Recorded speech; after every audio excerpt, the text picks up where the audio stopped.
పరిస్థితి. ఇదంతా కూడా ఎవరి కన్సర్న్లో జరుగుతుంది? ముఖ్యమంత్రి గారి దగ్గరి సన్నిహితుడు, ఆయన సమీప బంధువు కనుసన్నల్లోనే ఇదంతా జరుగుతూ ఉంది.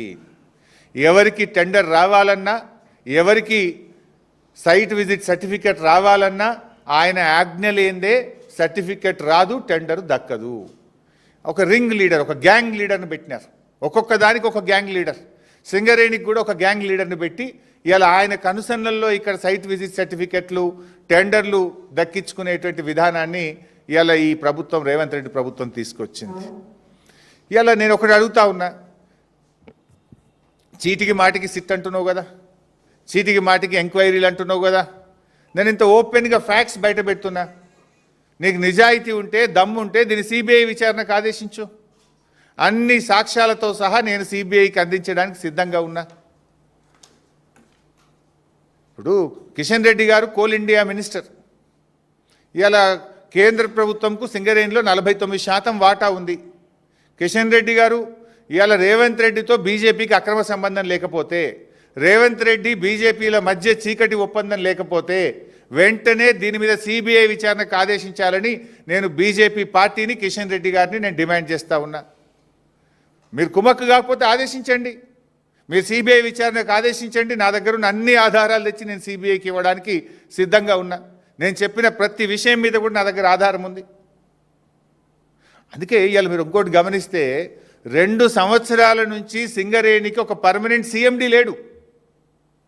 వీళ్ళ అడుగులకు మడుగులొత్తే విధంగా, వీళ్ళ అరాచకాలను చేసుకునే విధంగా ఇన్ఛార్జ్ ఎండీలను పెట్టి అడ్డగోలు వ్యవహారాలు ఇవాళ సింగరేణిలో నడిపిస్తూ ఉన్నారు.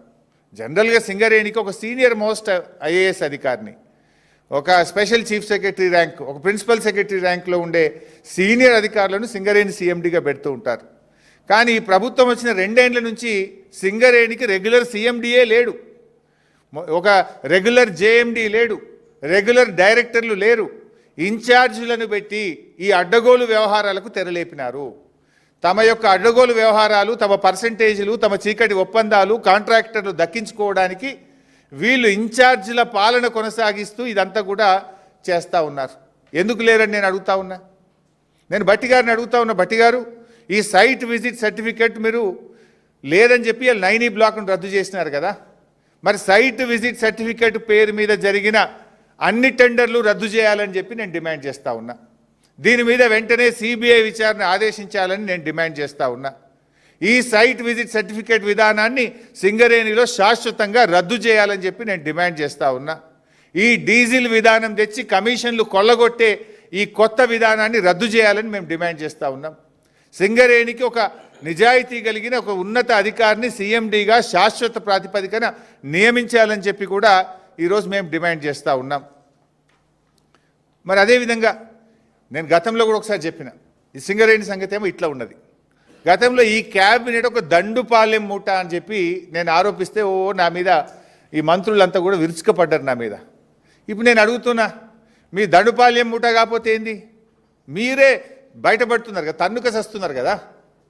ఇప్పుడు ఈ 9E బ్లాక్ టెండర్లలో ముఖ్యమంత్రి వర్సెస్ భట్టి గారు వర్సెస్ కోమటిరెడ్డి కదా, ముగ్గురు దండుకుంటేనే కదా ఇదంతా విషయం బయటకు వచ్చింది. ఇలా బొగ్గు టెండర్లలో, సింగరేణి టెండర్లలో రేవంత్ రెడ్డి గారు వర్సెస్ భట్టి గారు వర్సెస్ కోమటిరెడ్డి గారు. నాకు దక్కాలంటే నాకు దక్కాలి, నా మనుషులకు దక్కాలంటే నా మనుషులకు దక్కాలని ముగ్గురు మధ్య వాటాల పంచాయతీ కాకపోతే ఏంది ఇది? పాపం మధ్యలో ఐఏఎస్ అధికారులు, జర్నలిస్టులు బలిపశువులు అయిపోయినారు. మీ వాటాల పంచాయతీకి, మీ టెండర్ల పంచాయతీకి, మీ కాంట్రాక్టర్ల పంచాయతీకి ఐఏఎస్ అధికారులను ఎందుకు బలి చేస్తున్నారు?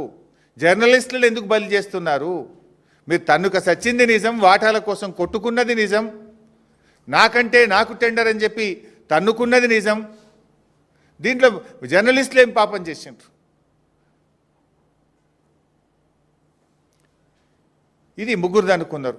గతంలో మీరు చూశారు డెక్కన్ సిమెంట్స్ యజమానిని ముఖ్యమంత్రి గారి ఇంటికి ఎదురుగా గెస్ట్ హౌస్లో తుపాకీ పెట్టి వసూలు చేసిండ్రు అని స్వయంగా కేబినెట్ మంత్రి గారి కుమార్తె చెప్పారు. అది ఎవరు చేసిండ్రు? ముఖ్యమంత్రి గారికి అత్యంత సన్నిహితుడు రోహిన్ రెడ్డి గారు చేసిండ్రు అని చెప్పి మంత్రి గారి కుమార్తె చెప్పింది. అంటే మీరు అక్కడేం జరిగింది, ముఖ్యమంత్రి వర్సెస్ కొండా సురేఖ గారు, ఏం పంచాయతీ